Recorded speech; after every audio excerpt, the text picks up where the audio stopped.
Good evening again. This is Felix from Kuppinger & Co. Live at the European Identity Congress. And I'm here with Keith Grayson, who's the Business Development Manager for the SAP NetWeaver Identity Management. Hey Keith, how are you enjoying yourself? It's great, thank you. Lots to see, lots of people to meet. It's great. Especially in the evenings, we have 2.5 hours for everybody to meet and chat. And we've just had a really interesting chat about governance, risk management and compliance, also known as GRC, and SAP's vision on that, which I was hoping you're going to repeat for me on camera over here. So, as you know, there's very many different solutions out there, but you guys are pretty unique in the way that that you can actually detect specific collisions of entitlements that are application specific. Can you tell us a little bit about that? Okay, so in terms of the GRC solution, it was made from the acquisition of a company called Versa about 18 months ago.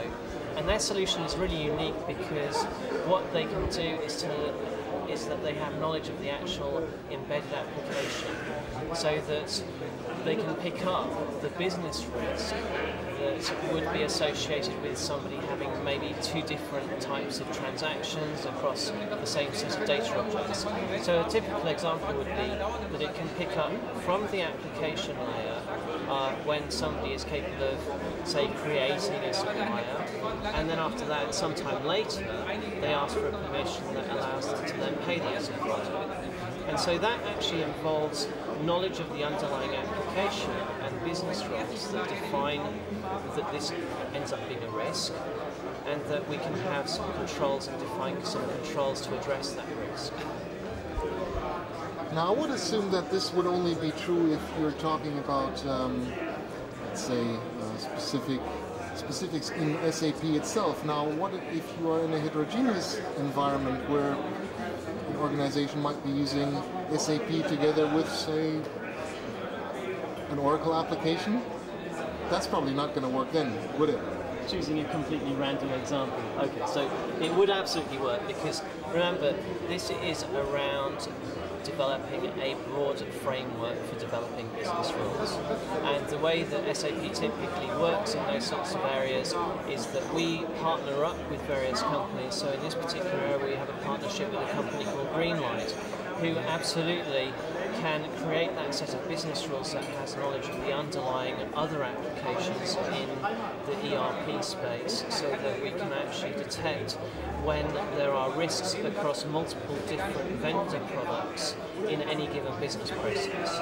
So if we actually look at a business process, we're implementing that using potentially different components from different vendor products.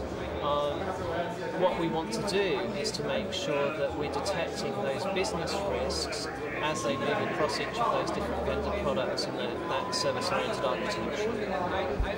You guys might have saved Societe Generale a lot of money, huh? I think that's a great example, because it's just an example where somebody managed to get a number of permissions that then allowed them to exploit a condition that led to business risk. And it's absolutely, that's exactly what these tools are designed to protect against. Wow. Talk about a successful acquisition there. Now, I remember we were talking and having beers about 12 months ago when you were still working at Maxware and I was working at Simas, but we still had a great discussion then, even though we were competitors. So how did that go for you? So I think what I've really highlighted in terms of the acquisition of Maxware into SAP was that SAP had some specific commitments that they made to customers in the area of user management. They realised that customers had, through mergers and acquisitions, acquired multiple different SAP instances, some of which they couldn't manage together. There's a perception in the market that connection with SAP is SAP, when in fact there are several different standards for managing identities across the SAP estate, let alone the heterogeneous area, which is where SAP wanted to also have an influence. So the acquisition was all around giving a unified, centralized point of user management that would cover all of the different environments, both within SAP and the heterogeneous environment. You can imagine that, at least amongst the SAP community, and actually amongst the community at large, this has generated a lot of interest. Absolutely. So that's been going pretty well. Well, Keith, thanks a lot, and hope you're having fun and get a lot of leads, and enjoy the rest of the show and the beer. Great, thanks a lot, Felix. Cheers. Cheers. All right.